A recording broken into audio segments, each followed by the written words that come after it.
Inclusive, você pode usar essa ideia de função crescente e função decrescente para fazer o esboço do gráfico. Você vai ver que quando a função é derivável, em particular ela é contínua,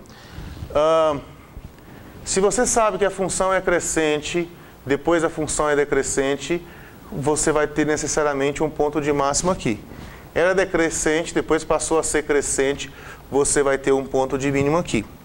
Pode acontecer situações dela ser crescente aqui e ser crescente aqui. Aí esse ponto aqui não é nem de máximo nem de mínimo. Aí vai ser um ponto assim, mais ou menos assim. Ela vem aqui e depois ela faz isso aqui. Uma coisa desse tipo aqui. Uma coisa desse tipo aqui, ó, é quando acontece isso. A derivada nesse ponto aqui é zero, ou seja, a função derivada se anula, mas a esquerda ela é crescente e a direita ela é crescente. Mas esse ponto aqui não é nem de mínimo nem de máximo. O ponto de máximo é aquele, pelo menos localmente, né? É aquele onde aqui da vizinhança não tem ninguém com imagem maior do que ele. E o ponto de mínimo é o contrário. Quando não tem ninguém, não a vizinhançazinha dele aqui, né? Não tem ninguém com imagem menor. Aí é ponto de mínimo. Aí se acontecer isso, aí ele não é nem de máximo nem de mínimo. Aí é outra coisa. Nesse caso aqui, esse ponto aqui é chamado de ponto de inflexão. Mas nós vamos conversar sobre isso depois. Vamos olhar para cá. Eu tenho essa função aqui. Quero saber onde ela é crescente, onde ela é decrescente. De tabela, eu vou descobrir também onde é que vai ser o ponto de máximo e o ponto de mínimo dela. Né? Então, para eu saber onde a função é crescente, onde a função é decrescente, eu tenho que estudar o sinal da função derivada. Então, para estudar o sinal da função derivada, eu venho cá, ó, deriva a função. Deriva a função. A derivada aqui, esse 3ds, vai ficar assim, menos 3x ao quadrado sobre 3. Esse 3 já estava aqui já, né? A derivada de x ao cubo está aqui, ó, 3x quadrado. Depois aqui mais 2 vezes 2 aqui dá 4, vai ficar 4x. E eu preciso descobrir onde é que essa função é positiva e onde é que ela é negativa. Então vai ficar assim, menos x quadrado mais 4x. Vamos lá, gente, eu preciso de agora todo o poder de construção de gráfico de vocês que nós vimos no começo do curso. Isso aqui é uma função quadrática, né? Então acho que todo mundo sabe fazer isso aqui. O c aqui vale 0, o b aqui vale 4 e o a aqui vale menos 1. Desse jeito. Então tá bom. Então já que é desse jeito, eu tenho, olha só, eu estou olhando para a função derivada, hein? Aqui é o x e aqui é o f', não é o f, é a função derivada. Então eu sei que a função derivada vai cruzar com o eixo y aqui no 0, né? Aqui é positivo, então ela cruza com o eixo y na parte crescente, ela vai passar assim, e depois a boca é para baixo. Então ela vai fazer isso aqui. Ó. Estou falando da função derivada. Esse ponto aqui eu já conheço, é o 0. Esse aqui eu não conheço ainda. Esse aqui eu não conheço ainda. Mas ele é um zero da função. O que é o zero da função? O zero da função é quem faz isso aqui ser igual a zero. Ó. A pergunta é, quando é que isso aqui é igual a zero? Porque são os pontos aqui que estão sobre o eixo x que pertence ao gráfico. Então, para você achar os chamados zeros da derivada, aí você tem que descobrir quando é que menos x quadrado mais 4x vai ser igual a zero. Bom, essa é a equação do segundo grau, incompleta, é relativamente fácil de resolver, não é? É só colocar aqui o x em evidência, ó. Se você colocar o x em evidência, vai sobrar aqui menos x mais 4, igual a zero. Quando é que o resultado de uma multiplicação dá zero? Um deles tem que ser zero, né? Então você vai ter aqui o x igual a zero, ou então o menos x mais 4 vai ter que ser zero. Então esse 4 passa para cá, fica menos 4, né? Ou então passa esse x para cá. Vai ficar assim, x igual a 0 ou x igual a 4. Ah, tá. Então quer dizer que esse carinha aqui é o 4, ó. Esse aqui é o 4 e esse aqui é o 0. Agora vamos lá, para o sinal da derivada.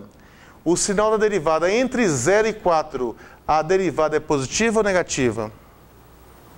Positiva. É só você olhar para o gráfico está acima do eixo x, então nesse intervalo ela é positiva. E a direita do 4, ela é positiva ou negativa? É negativa. E a esquerda do 0? É negativa. Então isso quer dizer que olhar para o gráfico da minha função lá, a minha função, eu estou aqui na f', hein? A minha função vai ter essa característica aqui, ó. A esquerda do 0, ela vai ser decrescente. Aqui é bom até separar, né? Vamos colocar de novo aqui, ó, uma outra linha. E aí eu coloco que esse pontinho aqui é o 4, esse pontinho aqui é o 0. Eu tenho que, para a minha função f, acontece isso aqui, ó. Do lado esquerdo, ela é decrescente, ela é assim. Do lado entre 0 e 4, aqui é positivo. Entre 0 e 4, então, ela é crescente. E depois do 4, ela volta a ser decrescente. Então, é uma função que tem essa característica. Antes de chegar no 0, ela decresce. Entre 0 e 4, ela cresce. Depois do 4, ela decresce de novo. Como que poderia ser o gráfico de uma função desse tipo? Como que seria esse gráfico? Agora, o gráfico é da função f mesmo. É o gráfico da função f. Então, o gráfico dela seria mais ou menos assim. Vamos supor que aqui está o 0, 1, 2, 3, 4. Aqui está o 4. Vamos descobrir qual que é a imagem desses valores. Por exemplo, a imagem do 0 está fácil, né? Se você trocar o x por 0 aqui, ó, a imagem do 0 dá 0. Então, você tem assim, que o f de 0 dá 0. Eu só queria saber quanto é que dá o f de 4. Quanto é que dá o f de 4, hein? Para saber o f de 4, eu tenho que colocar ele bem aqui, né? Então, vai ficar assim, ó, f de 4 vai ser menos 4 ao cubo dividido por 3, depois mais 2 vezes 4 ao quadrado. 4 ao cubo dá 64, vamos subir aqui um pouquinho, ó. Dá menos 64 dividido por 3. 4 vezes 4 dá 16. 16 vezes 2 dá 32. Vai ficar mais 32.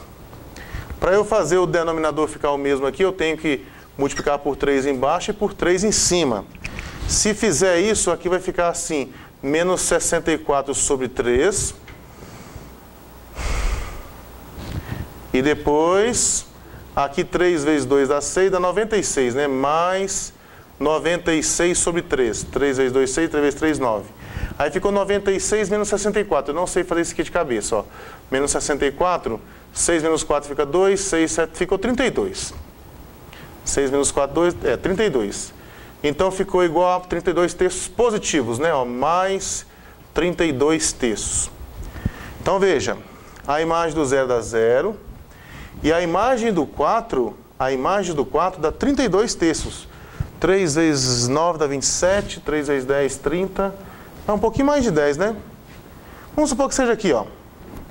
Não precisa ser assim, nossa, como está perfeito. Eu só preciso de um esboço. Aqui é o 32 terços. Eu quero que vocês percebam que com esse pouco de informação aí, eu consigo fazer um esboço do gráfico. Um esboço do gráfico. Então, a informação que eu tenho aqui, é que a esquerda do 0, ela decresce. Então, a esquerda do 0, eu vou imaginar alguma coisa parecida com isso aqui. Então, daqui ela está decrescendo.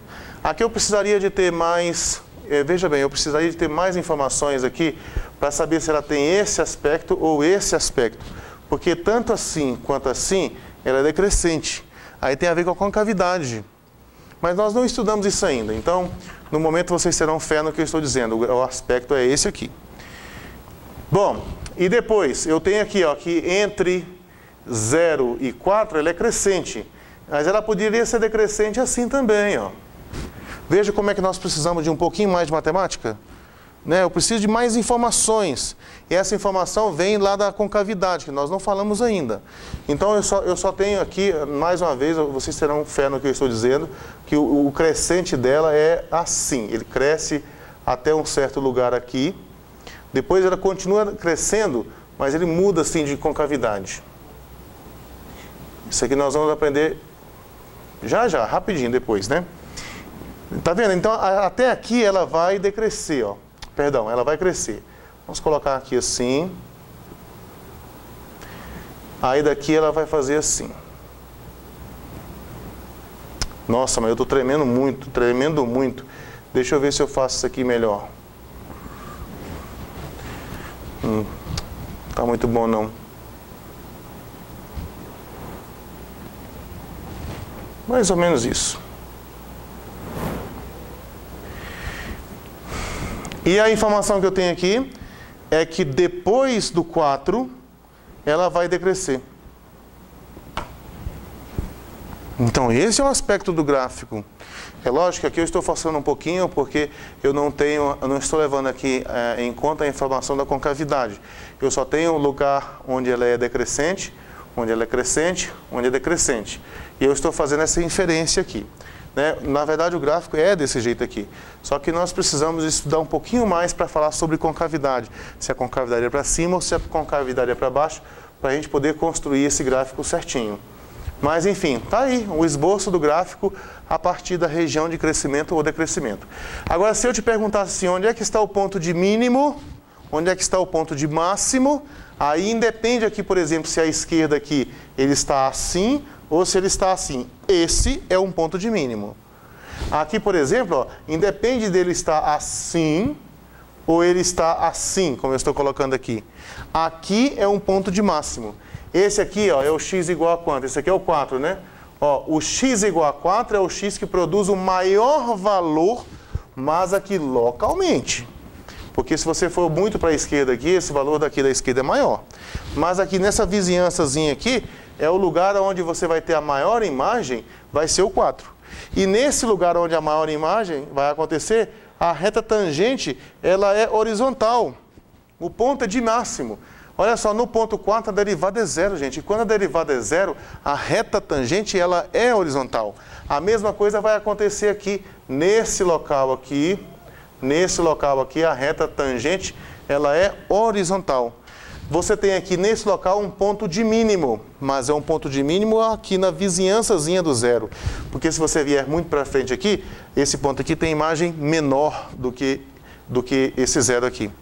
Ok? Então, localmente é isso aí. Então, tá aí mais uma situação onde você está avaliando se a função é crescente, se a função é decrescente. Aqui estamos usando isso, inclusive, para fazer um esboço do gráfico. É lógico que faltou a questão da concavidade, mas dá para você perceber como é que você pode utilizar isso também para fazer aí um esboço do gráfico.